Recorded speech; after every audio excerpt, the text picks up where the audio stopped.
KSB limited देश में industrial pumps और वॉल्व सेक्टर की टॉप 5 कंपनियों में ये शामिल है। एग्रीकल्चर, वेस्ट वाटर ट्रीटमेंट और एनर्जी सेक्टर के लिए पंप्स बनाने का काम करती है। तो मेन बिजनेस कंपनी का पंप्स बनाने का है।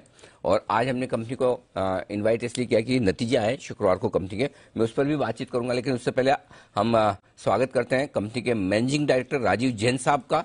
और जैन साहब ने एनआईटी इलाहाबाद से मैकेनिकल इंजीनियरिंग में ग्रेजुएशन किया है। बिजनेस मैनेजमेंट और इंटरनेशनल ट्रेड में भी आपको कई डिग्रीज हासिल है। केएसबी में आपने 1985 में करियर की शुरुआत की थी। 1985, सोचिए 20 और 15, 35, 37 साल हो गए आपको वहां पर। और जुलाई 2016 से कंपनी के एमडी बने। जैन साहब, बहुत बहुत स्वागत है सर, धन्यवाद जी बिजनेस के लिए समय देने के लिए। और सबसे पहले आपके नतीजे के साथ शुरुआत करें, उससे पहले नतीजे बता दूं हमारे दर्शकों को। केएसबी लिमिटेड के नतीजे 24 तारीख को आए थे। आय रेवेन्यू 20% बढ़कर आई है। कामकाजी मुनाफा घटा है 25%, 75 करोड़ से घटकर 56 करोड़। मुनाफा बढ़ा जरूर है, 23% बढ़कर 32 करोड़ से 39 करोड़ पहुंचा है। और मार्जिन 20% से घटकर 13.25% के आसपास। ये नतीजे तो मिले जुले हैं। आय के फ्रंट पर ठीक है, प्रॉफिट के फ्रंट पर ठीक है, लेकिन ऑपरेशनल परफॉर्मेंस मार्जिन के लिहाज से जो लगभग सारी कंपनियों की कहानी है इस तिमाही की, बाकी सब ठीक है, मार्जिन पर बड़ा प्रेशर आता दिख रहा है। जैन साहब स्वागत है। बताएं सर, आपकी कंपनी की क्या वजह रही मार्जिन पर प्रेशर की? सेम रॉ मटेरियल कॉस्ट बढ़ना? नमस्कार CV ji, thank you thank you sir. Invite करने के लिए। हाँ, लास्ट क्वार्टर के रिजल्ट्स जैसे आपने कहा, एक तो कमोडिटी प्राइस पे प्रेशर रहा है और वो असर हमारे रिजल्ट्स पे भी आया है। उसके अलावा लास्ट क्वार्टर हमारा एक्चुअली जनवरी से दिसंबर होता है, फुल ईयर एंडिंग। उसमें अगर आप देखें full year to full year हमारा रिजल्ट कंपेयर टू 2020 ऑलरेडी 20% बढ़ा है। तो अगर आप फुल ईयर का अगर देखें तो लास्ट ईयर से काफी अच्छी परफॉर्मेंस रही है 2020 में। और लास्ट क्वार्टर में कमोडिटी प्राइसेस एक रीजन था, और दूसरा हमारा एक बड़े ऑर्डर थे एक्सपोर्ट्स के जो हमने स्ट्रेटेजिकली लिए थे उसमें रेफरेंस बनाने के लिए और एंट्री करने के लिए।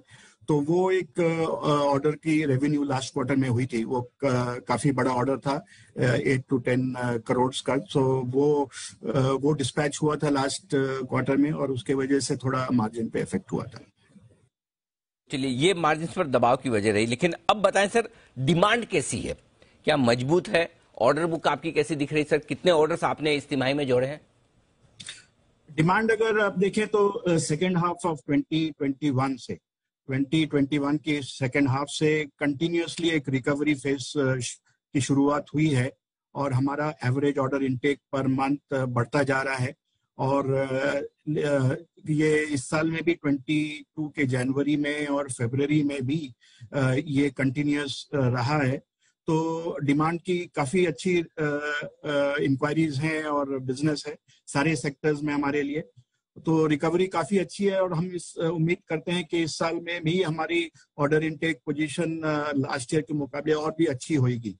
अभी फिलहाल हम अगर देखें तो एंड ऑफ जनवरी हमारी ऑर्डर इनटेक करीबन 1300 करोड़ है, जो ऑलमोस्ट 8-9 महीने की ऑर्डर्स ऑन हैंड सिचुएशन है, तो इंक्लूडिंग न्यूक्लियर ऑफ कोर्स। तो वो काफी अच्छी सिचुएशन है इस साल के लिए हमारी। Perfect sir. आमतौर पर बजट में जो कुछ भी ऐलान होते हैं वो एग्रीकल्चर सेक्टर से रिलेटेड होते हैं, किसानों से रिलेटेड कुछ न कुछ तो होता ही है। चूंकि बजट के बाद आपसे मुलाकात अभी हो रही है, तो जस्ट समझना चाहता हूं कि कितने और मौके या कितने और संभावनाएं खुली है इस बजट के बाद? किस तरह के ऐलान है जो कंपनी के लिए फायदेमंद है? देखिए, हमारी इंडस्ट्री बहुत कैपेक्स रिलेटेड है। तो इस बजट में आपने देखा होगा कि ऑलमोस्ट काफी 36% बजट में इजाफा किया है ऑन द कैपिटल आउटले। तो ये एक बहुत ही पॉजिटिव चीज है हमारे बिजनेस के लिए।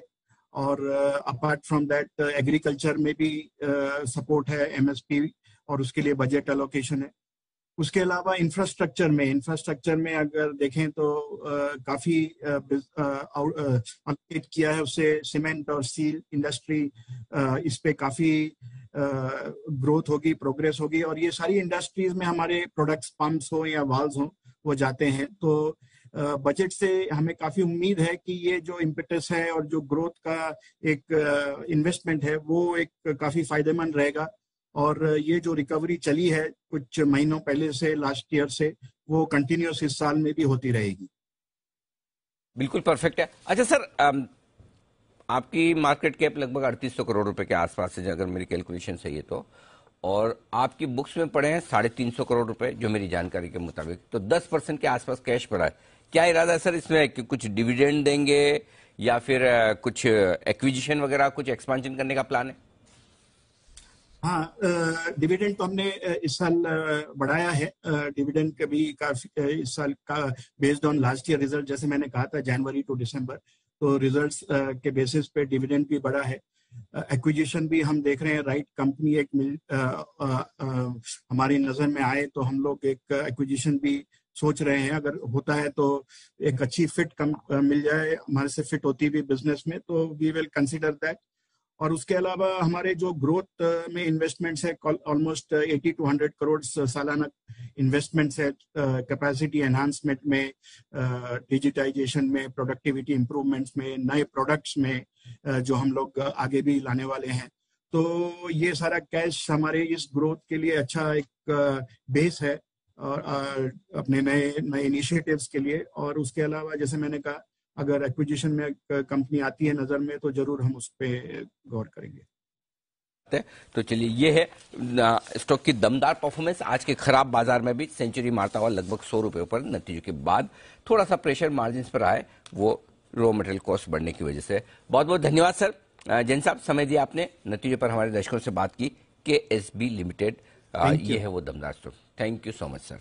और स्टॉक देखिए तगड़ा एक्शन के साथ हमारे रिकमेंडेशन लिस्ट में भी रहा है, मालामाल वीकली के जमाने में।